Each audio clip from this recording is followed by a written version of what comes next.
What is it really like being a Black person living or visiting South Korea? Hi, welcome back, and if you're a new subscriber, hi, my name is Caroline and welcome to my channel. In this video, I'm going to touch on my experience living abroad in Seoul, South Korea. You guys really enjoyed part 1 of my first Black in Korea video series, and I had a crazy outpour. I was not expecting it to blow up, and I now have all these new friends here on this channel. So I'm just excited to continue on this journey and just to continue to give you guys more good information on life in Korea as a foreigner. So now that you've already seen part 1 of my Black in Korea video series and you're here for part 2, we're gonna touch on some more topics. As you guys now know, I have had the honor to live abroad in Seoul, South Korea, and I had the best time. But in these videos, I'm giving you guys a very raw and unbiased opinion of my experiences abroad in hopes that it'll help one of you guys who plan to travel abroad or who are going to travel abroad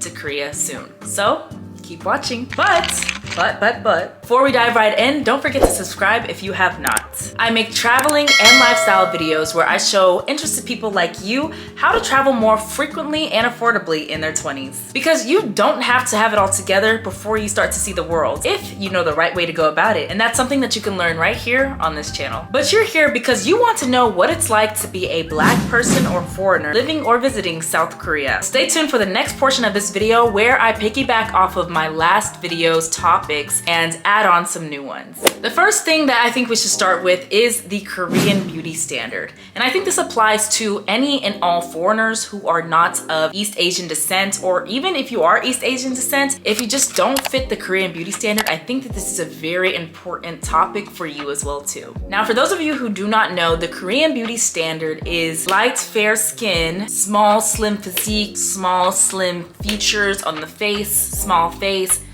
eyes. The lighter and more white you are, the more beautiful you are. I had to make a note of catching this before I went to Korea. Why? Because when you're going to a place where you know you will not be the beauty standard, it's not even a thing of dating or trying to attract certain people or anything like that. So you already being a foreigner going to Korea and sticking out in the ways that you do as a foreigner, and then especially a Black person, you are nothing close to their ideal beauty standard. Like, they don't see you much. It takes a lot of strength, and it also takes a lot of self-awareness. The reason why I say it takes a lot of self-awareness is because it's easy to kind of get in your head and to kind of pull inwards. Of course, there are some outliers. A lot of people in Korea do like Black people, or a lot of them do date Black people and do date other foreigners. That's not really what I'm talking about. I'm just talking about just in general. I'm saying all this to say that when I clocked this early on before I went to Korea, and even when I was in Korea, this allowed me to do a lot of work on myself and realize my own beauty and realize my own self-confidence and realize what made me comfortable. If you know that you're a person that seeks a lot of outside validation, going to Korea as a foreigner may be a little bit jarring, especially as a Black woman or man. Be okay within your own beauty. So for example, in America, I understand that my lips are gorgeous. A lot of people pay money to get lips like mine, you know. I can do my makeup and get my nails done, and I can go out in America and I can feel beautiful. I can go out in Africa and I can feel beautiful. I can go out in Jamaica and in Mexico and different places, and I can know that my beauty is accepted in these areas. However, in Korea, it's much different because people of our race and descent are not very common there. So it's not even that you're not beautiful, it's just that people are just not familiar with your type of beauty. So they may not deem it as beautiful because that's not what they grew up seeing as beautiful. And that's okay. That's all this topic is to say, is that that is okay. Once you clock all of that and you're very aware of what's going on, being okay with the fact that maybe not everybody in Korea will think or look at you that way, that doesn't matter because you think and look at you that way. So I definitely think this is a great time if you are planning a trip to Korea to do some inner work and practice more self-confidence and self-love, because it is going to be needed. That way when you go there, you're not so jarred and slipping into isolation or depression or something like that because you just don't feel as one or accepted. Speaking of isolation, let's now get into foreigner isolation. All right, Foreigner isolation. One of the biggest things that I experienced while living in Korea was isolation as a foreigner. Don't misunderstand. I had a lot of friends in Korea around the time I went. I did go for a study abroad program, and I had tons and tons of friends, American friends, and then even in Korea, I was able to make a lot of Korean friends. So when I say foreigner isolation, I don't necessarily mean that I don't know anybody in Korea or that I didn't feel accepted in certain community and friend groups. I had all those things, and yet I still experienced foreigner isolation. Now, when I say foreigner isolation, I don't mean that you're isolated from everybody else or that you're alone in a sense. You could have roommates. But what I mean is there were times when I was in Korea that I would go days without seeing other Black people. And although I was around people and I was around friends, good friends in fact, I still felt a little isolated to the point where sometimes I didn't want to leave the house, even though, you know, I had things to do or I wanted to go and get food and run an errand. I would get a little bit of anxiety before I ran that errand or before I left the house, only because you automatically know the minute you step out of your house, you know, people are going to be staring at you. For example, if I ever wanted to run an errand by myself and go and pick up some food, I would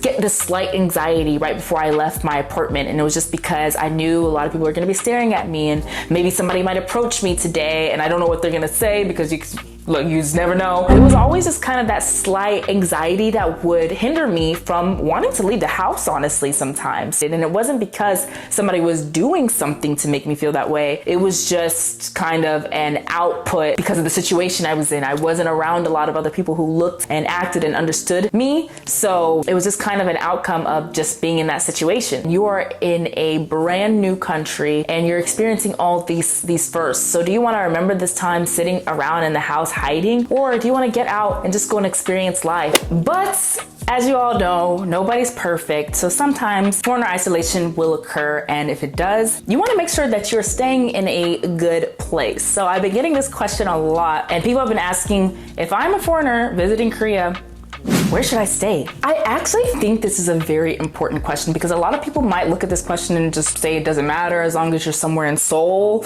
or as long as you're close to this or that, then it's good. But it actually does matter where you stay. I found that where I stayed was really perfect for me and my group of friends. And I think it just has everything to do with what you're particularly looking for on your trip to Korea. It's up to you on if you want to stay in a quote unquote foreigner district or in a more local Korean area, maybe outside of Seoul, outskirts. I know that it will definitely depend on your budget and what you are willing and able to pay for, but I did mine through my university. So we stayed at a apartment, but it was also a hotel. It was a hotel / apartment, and I will put the picture and link in the description box below to the exact hotel that me and my cohort stayed at. Jongno-gu Station. We stayed in Insadong, which is a pretty popular, well-known touristy area in Seoul. It's where a lot of the famous palaces are, and it just has a really, really big foreigner output there. I know a lot of people, when they're coming to Seoul,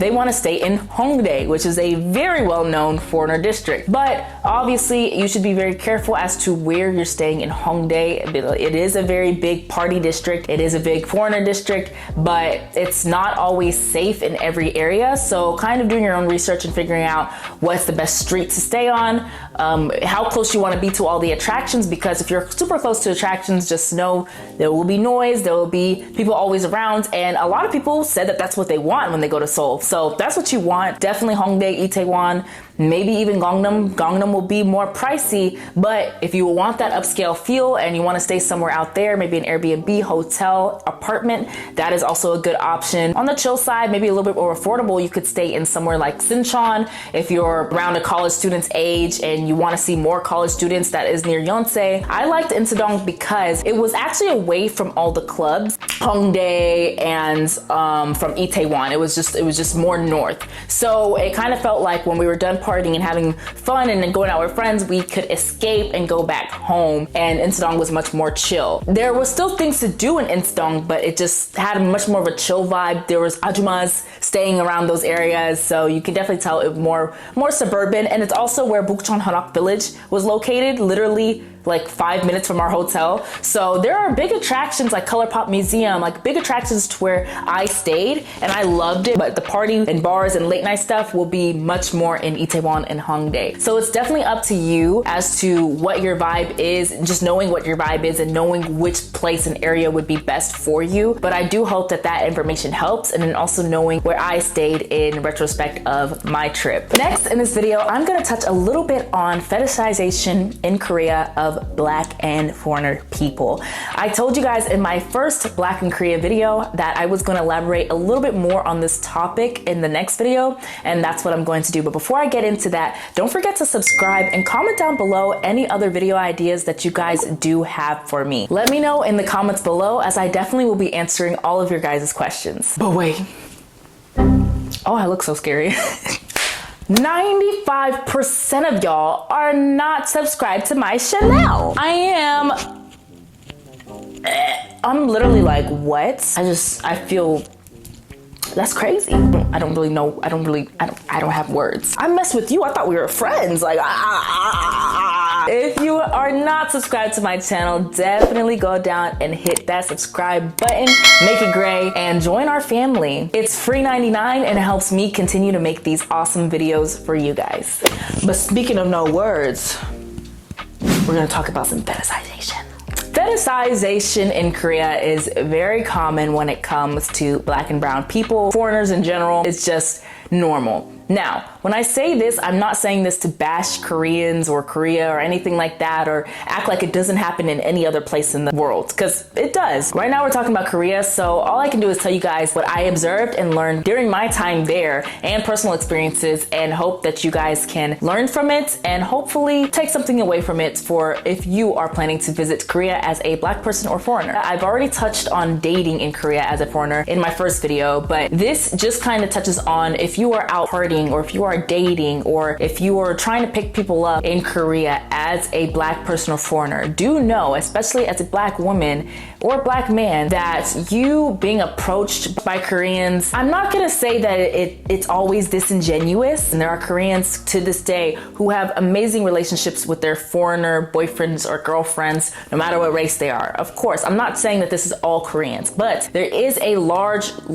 output of foreigners going to Korea looking for their Korean husband, you know, Korea booze. It's a real thing. I saw it.